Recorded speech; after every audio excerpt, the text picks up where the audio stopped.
Hello students, good morning everyone.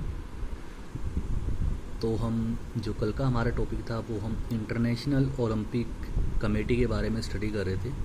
So there is a list of international Olympic committee presidents की अब तक starting से लेके अब तक जो आईओसी के प्रेसिडेंट्स बने हैं वो कौन कौन और कब से कब तक रहे हैं उनकी ये लिस्ट है। तो अब तक टोटल 9 प्रेसिडेंट्स बने हैं। So let's take a look at the list and we will know about all the presidents कि कब से कब तक वो रहे। So the first one IOC का जो फर्स्ट प्रेसिडेंट था वो था हमारा डेमेट्रियस विकेलेस, जो कि 1894 से 1896 तक आईओसी का प्रेसिडेंट रहा। उसके बाद पियर बैरन डी कोबर्टिन, जो कि फादर ऑफ ओलंपिक भी जिसको कहा जाता है, वो 1896 से 1925 तक रहे। उसके बाद हेनरी कॉमेट डी बेलेट लेटो 1925 से 1942 तक रहे। उसके बाद सिगफ्रिड एडस्ट्रॉम, जो कि 1942 से 1952 तक प्रेसिडेंट रहे। उसके बाद एवरे ब्रूडिगेन, जो कि 1952 से 72 तक रहे। लॉर्ड किलेनिन 1972 से 1980। जुवेन एंटोनियो समाराना, जो कि 1980 से 2001 तक। उसके बाद जैक्स रोगे, जो कि 2001 से 2013। एंड अभी जो करंट में आईओसी के प्रेसिडेंट हैं वो हैं थॉमस बैक, जो कि 2013 से लेके अब तक आईओसी के प्रेसिडेंट हैं। तो ये आईओसी के प्रेसिडेंट्स की लिस्ट थी। सो स्टूडेंट्स, ये आपका लास्ट टॉपिक है सेकेंड यूनिट का। उसके बाद सेकेंड यूनिट आपकी समाप्त हो जाएगी। So the last topic is Indian Olympic association. अब जैसे इंटरनेशनल ओलंपिक कमेटी है वैसे ही, क्योंकि इंटरनेशनल ओलंपिक कमेटी तो ऑल ओवर द वर्ल्ड जितने भी एसोसिएशन हैं हर एक कंट्री के अंदर, और जो ओलंपिक कमेटी है उस सब का ध्यान इंटरनेशनल ओलंपिक कमेटी रखती है। लेकिन इंडिया के अंदर जो ओलंपिक से रिलेटेड लाइक प्लेयर्स को मैनेज करना, ग्राउंड्स को मैनेज करना और ओलंपिक्स के लिए इंडिया को जो रिप्रेजेंट करने का काम करती है वो इंडियन ओलंपिक एसोसिएशन करती है। So let us study about the Indian Olympic association. It is the government body responsible for selecting athletes to represent India at Olympic and Asian games. तो कह रहे हैं कि जो इंडियन ओलंपिक एसोसिएशन है एक गवर्नमेंट बॉडी है, मतलब वो कहीं ना कहीं गवर्नमेंट के द्वारा चलाई जा रही है और ये रिस्पॉन्सिबल है कि ये जो एथलीट्स हैं, जो हमारे प्लेयर्स हैं, उनको सिलेक्ट करती है जो इंडिया को रिप्रेजेंट करते हैं ओलंपिक में और एशियन गेम्स में।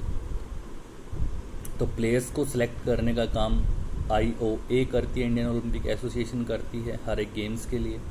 It was formed in 1927 with sir Dorabji Tata as its first president.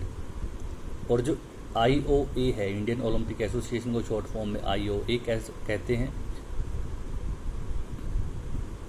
तो आईओए जो है 1927 के अंदर ये बनी थी जो एसोसिएशन है, और जो सर दोराबजी टाटा हैं वो इसके पहले प्रेसिडेंट रहे थे। Since 1927 this body has been officially recognised by the international Olympic committee as India's national Olympic organisation. और 1927 से ही इस एसोसिएशन को ऑफिशियली जो आईओसी है, इंटरनेशनल ओलंपिक कमेटी है, तो इंटरनेशनल ओलंपिक कमेटी ने 1927 से ही इस एसोसिएशन को इंडिया की ऑफिशियल नेशनल ओलंपिक ऑर्गेनाइजेशन माना है।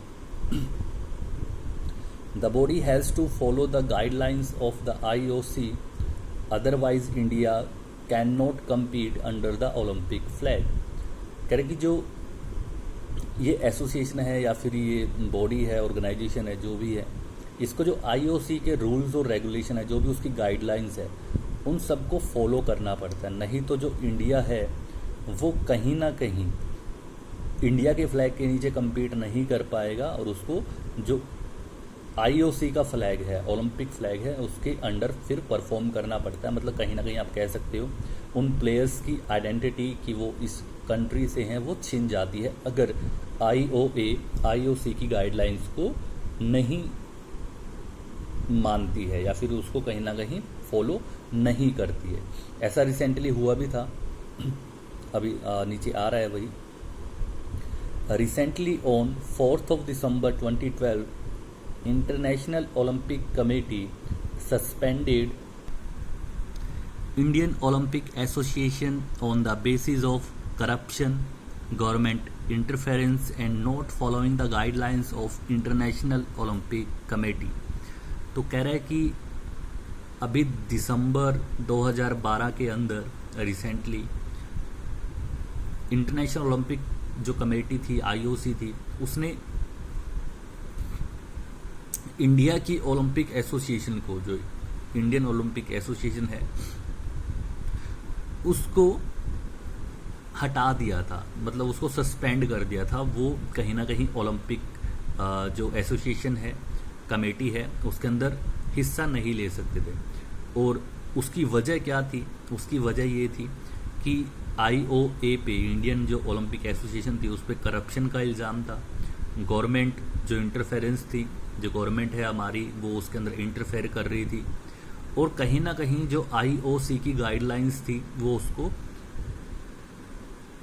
फॉलो नहीं कर रहे थे। If the suspension is not lifted before the next Olympics the competitor from India will not compete under the, ये ओलंपिक नहीं आएगा, यहाँ पे इंडियन फ्लैग आएगा।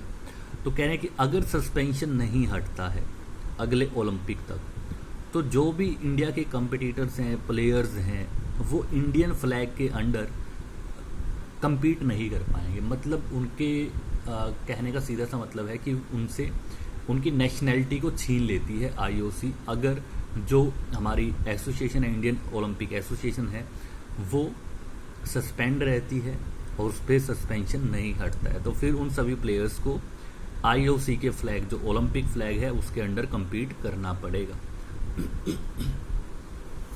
सो फ्रेंड्स, ये इंडियन ओलंपिक एसोसिएशन के बारे में था।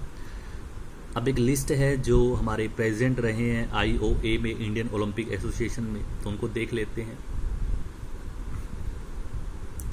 जो सबसे पहले प्रेसिडेंट बने थे वो सर दोराबजी टाटा थे, जो 1927 और 28 में प्रेसिडेंट रहे। उनके बाद महाराजा भूपेंद्र सिंह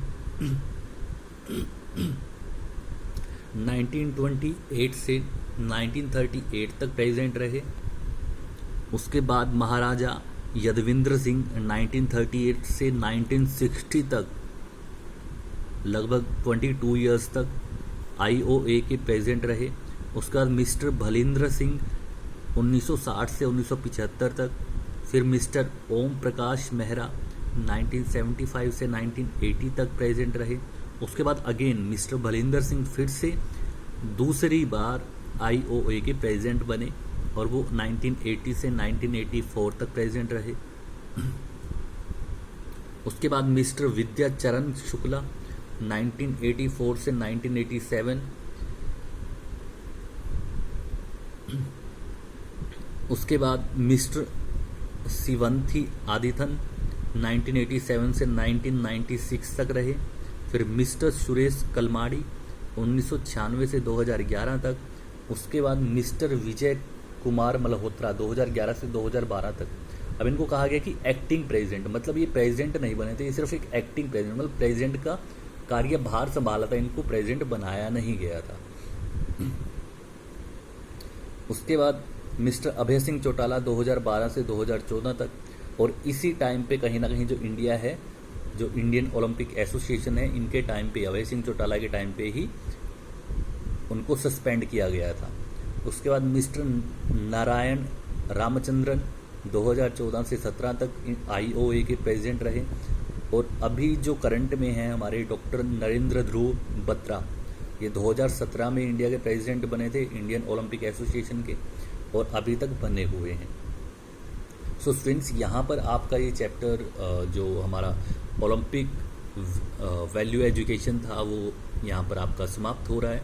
तो इस चैप्टर के अंदर हमने ओलंपिक के बारे में पढ़ा कि जो ओलंपिक मूवमेंट है हमारी, उसके अंदर एंशिएंट ओलंपिक मूवमेंट और मॉडर्न ओलंपिक मूवमेंट के बारे में पढ़ा।